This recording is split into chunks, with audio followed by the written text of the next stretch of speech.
Welcome back to Switch to Linux. Well, today we are actually going to do a little product review.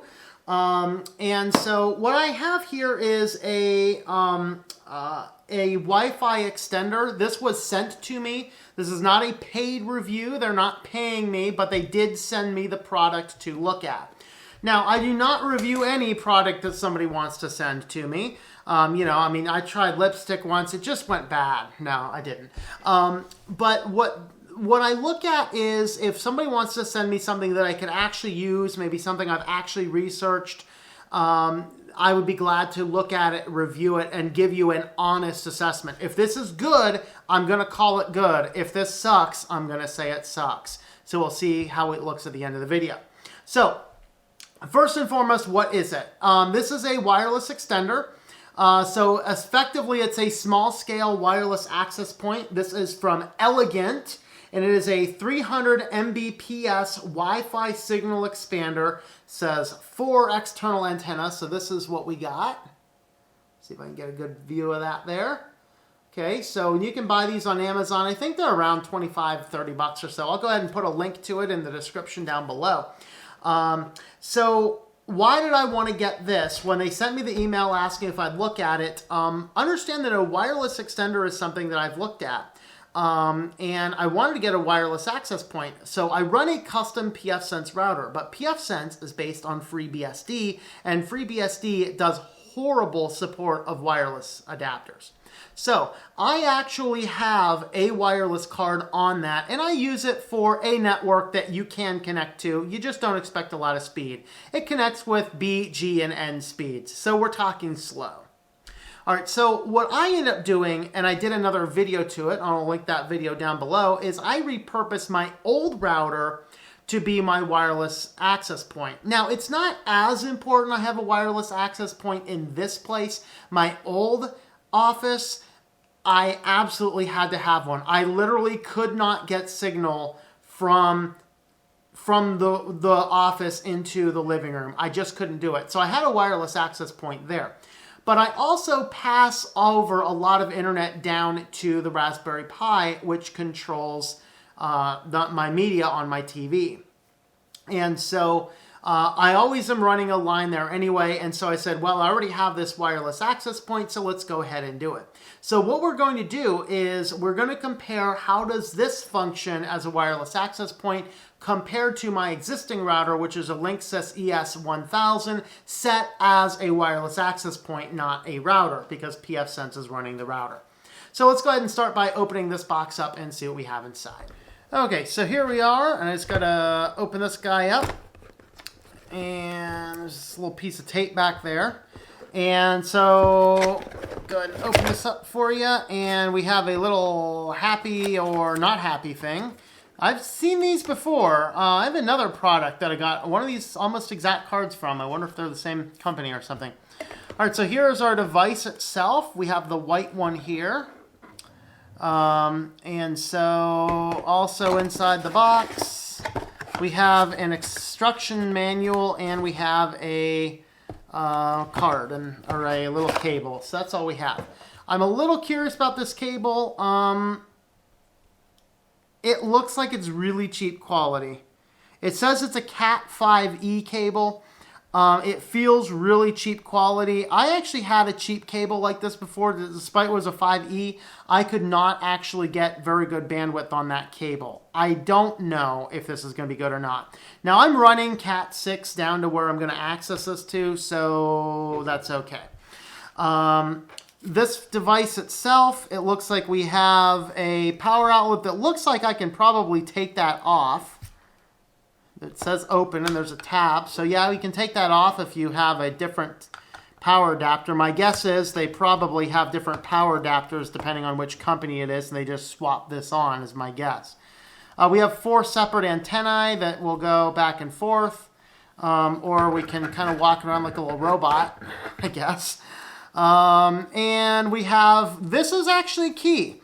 Of course, my router has, I plug in, you bypass the internet one. I plug into the ports, and I end up having 3 extra ports. I don't really need 3 extra ports down there. But it does have an in and out. So that means that I can attach it to the LAN and that I can attach it back to the Raspberry Pi because I don't use that on wireless. We have a WPS button, which I've never gotten to work on any device, so we're not going to fault that if it doesn't work well. And we do have a reset switch. And on the back, it gives us the default IP address is 192.168.1.254. Default password is admin. And so if that's kind of hard baked in, I don't know. Let's see what's in the instructions here. Okay, so it looks like we have instructions in Chinese on one side and English on the other. It actually does give us quite a bit of instructions. So let me just do a quick look at this and I'll just give you a quick summary of what we have. Product review, we have the special buttons. Special remind for the best network experience effect. We do not allow through 192.168.1.254 to login operations after the configuration. So I guess once you have the configuration set, you can't use that hard-coded IP address. So that's actually a decent security feature.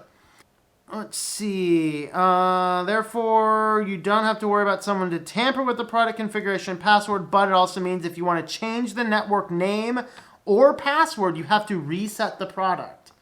So if I'm understanding that right, I can only log into the configuration panel one time, and then I have to reset it. I think that's what he's saying.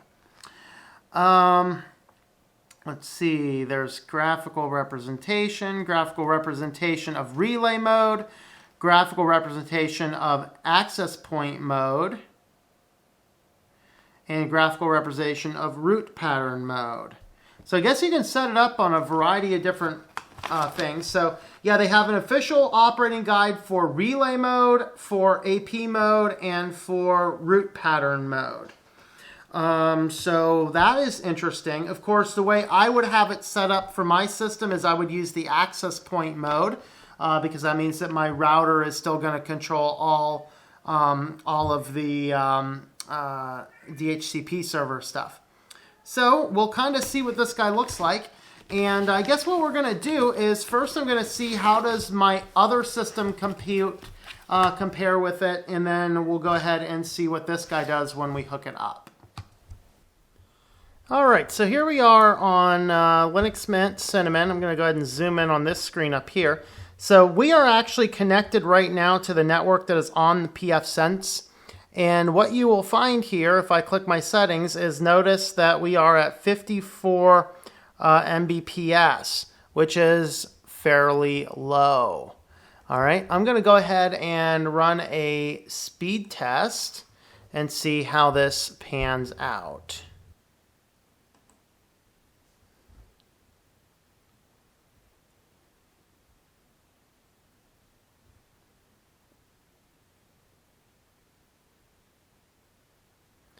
Okay, so running this speed test, note that my internet speed here is about 200 to 500 Mbps, and I have a DOCS3 modem running through my my router. So you'll see that this only got me to 14 down. It looks like 10 up.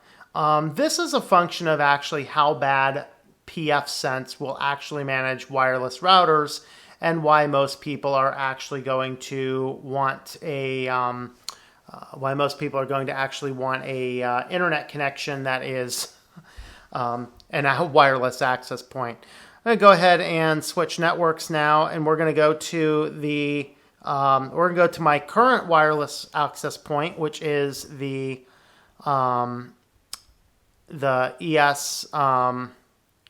This is the ES1000 Linksys router. So let me go back to network connections. Come over here. And push this guy here. And you will notice this one here is a 300 Mbps. Now, of course, it is a 300 Mbps, but note that the router itself is only a 10100 router.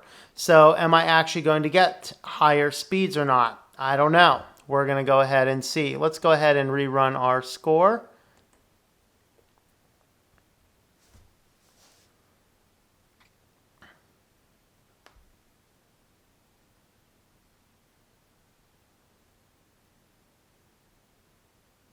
Wow, this is actually getting worse. I should have noted, by the way, that my card in this computer, the card in this computer is about the best card. I can't remember if it's a 300. I think it's higher. I think this is a 1 gigabit card that is in this actual computer. It looks like it's about the same. So whether I'm running off my pfSense router or running off of my LAN here, it's despite having a better connection here, I think I'm going to be limited in the fact that regardless, the router is only 100 Mbps and the router is only 100 Mbps and pfSense doesn't know how to manage it. So now let's go ahead and plug this this new Elegiant device in, which I'm guessing these Ethernet ports are going to be 10.1000 or 10.100 1000. So I don't know. We're going to go ahead and plug it in though, and we will see what we get. Okay, so we attach the device. It is attached to the wall over here. Whoa, there we are. So I ran so I'm running a Cat 6 cable from my pfSense directly into that. And we went to the website and loaded up the, basically you just automatically connect to it. And it's an automatic thing, which is a little disconcerting for somebody who's not necessarily a tech person because it'll kind of work right out of the box, but it will literally allow anybody to access it. So hopefully we're going to fix that by going to 192.168.1.254. Type in the default password, which is admin. All right, so here we have some basic things up here. We have basic, advanced, and log off. And then inside of here, we have our WAN status. We have our internet IP address. One thing I want to do is, see network, not that one. See network settings. I want to see what my computer's IP address is. And that's actually going to be important because I come over here, you'll see that my IP address is 100. Now that means I can access the internet, but I will not be able to actually access anything on my LAN. So if I go 192.168.5140/admin, which should pull up my admin panel, it's not able to get there. Let's go ahead and advance. It shouldn't actually be able to get there at all.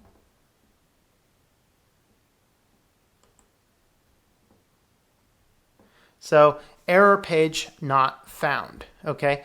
And that's because I'm on a different subnet. I would also, if I were to pull up my places here, and just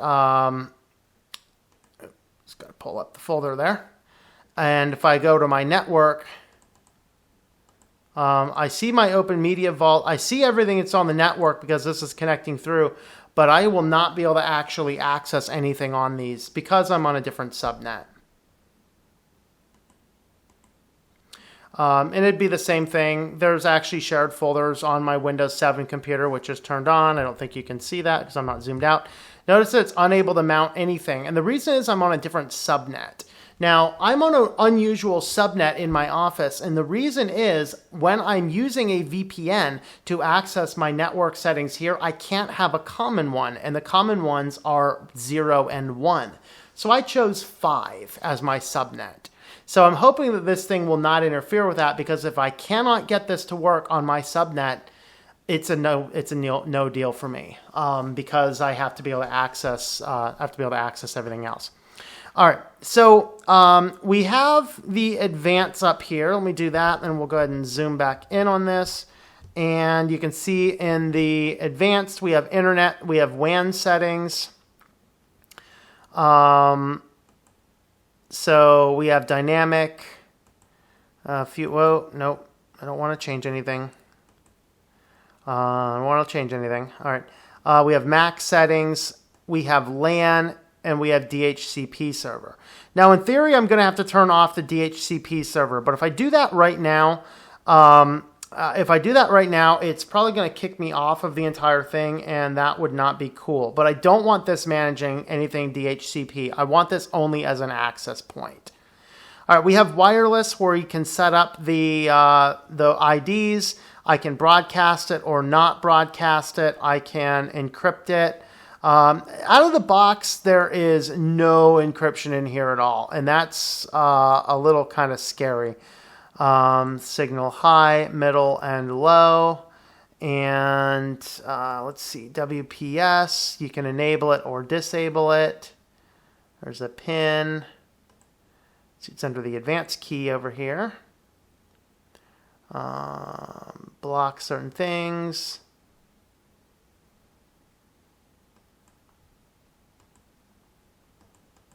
I don't know where I'm at. I got a page that just kind of died out on me a little bit. You'll see that there's pretty much nothing there. Let's click on that. Nope. Well, let's just go back to our main page here.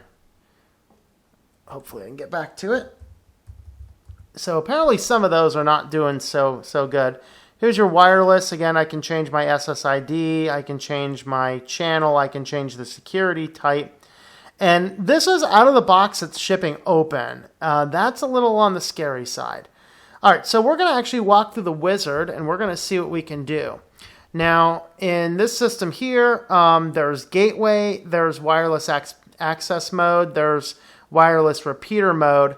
I'm going to do the wireless AP mode. This is essentially how I'm using my current system. In theory, that should it should disable DHCP.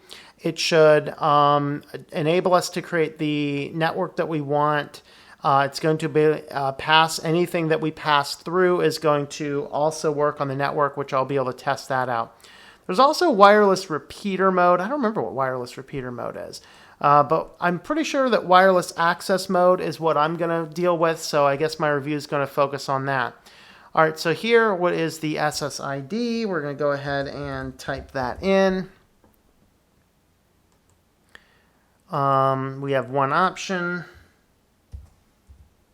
Going to apply, and it's applying the information here.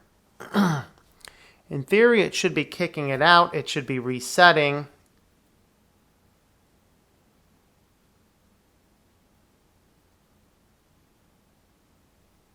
In theory, it should not be able to reconfigure itself to this setting.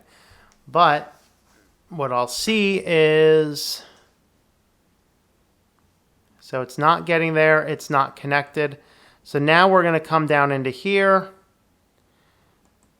click on this.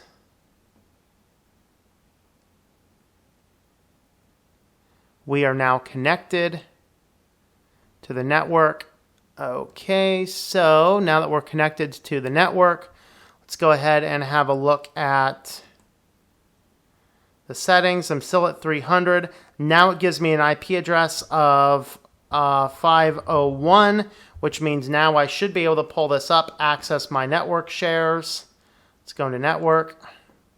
Now I can access my network shares. So these are actually my network folders. Let's just go into OpenShare because I know I can access that anonymously. Perfect. So now we can actually access everything, and we are on this particular device. So that was a very simple setup. Now let's go ahead and do another internet speed test and see what we show up with. Also, let's just have a quick look here. We are still at 300 Mbps. You can see we're still at 300. Everything else looks pretty good. Default route 5.1, so that's exactly what I would anticipate. Now let's come over here, load this guy up. If it will load up, there it is. And let's run another internet speed test.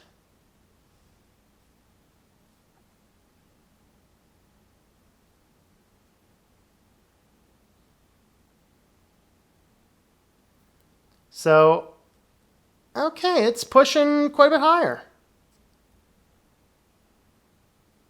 All right, so this guy here is giving me a whole lot better results than the old one. Presumably because the old system was all, so this gets me 66 Mbps. So it really is doing a good job with that pass-through. The but it looks like my download speeds increased 6 times by using this system over my other point. Now again, since the old router was still accessing the same amount, they're both 300 Mbps, why did this one do better? Well, the reason this one did better is because I'm guessing that I was right. I'm guessing that the ports at the bottom of this device are gigabit ports, not they're gigabit. They're not going to be your standard 10100, which is exactly what's on the ES1000. So that pretty much means that the router that we have is the wireless access point that this one is going to run a lot better than the router. Okay, so there we have it. We just took the guy out of the box. I got it plugged in. I got it plugged in, tested it compared to my old system, got it set up and configured for my system in less than an hour's time. That was good. If I were just pulling it out of the box and configuring it with my system, it would have taken me a whopping 10 minutes. This device uses less power than my old system did. It allowed me to get 6 times faster speed, even though the connection speed was reported as the same, simply because it has newer, more modern ports. One of the things that concerned me with other access points that I looked into is a lot of them on the market required a smartphone and a proprietary app on your phone to set up. This did not. I was a little leery for how it connected the first time. A non-tech savvy person who doesn't read the instructions could plug it in, get on the internet, and think everything's good. But in reality, it's an open network. That was a little dangerous. However, if you read the instructions, you connect to the network, you go right to where it tells you to go to, configure the device the way you want it configured, it worked out of the box. All of the things that I initially had some concern with, hard-coded IP address, hard-coded password, all alleviated. I'm going to declare that this is a good product. Again, this was sent to me by the company. I was not paid to do the review, but I was given the product. I'm very pleased with the product. It's very good. It allowed me to extend my access point. So if you are building out a pfSense router or you need a wireless access point, so far I'm liking it. If there's any change to the system, if it craps out on me in a week or two, I will definitely be sure to let you guys know. But as of right now, I like the product. It seems pretty good. And it's a $25 price point, which I thought was a great price. I'll go ahead and put the link for this in the description down below. So thanks for watching this, and I hope that you enjoy switching to Linux.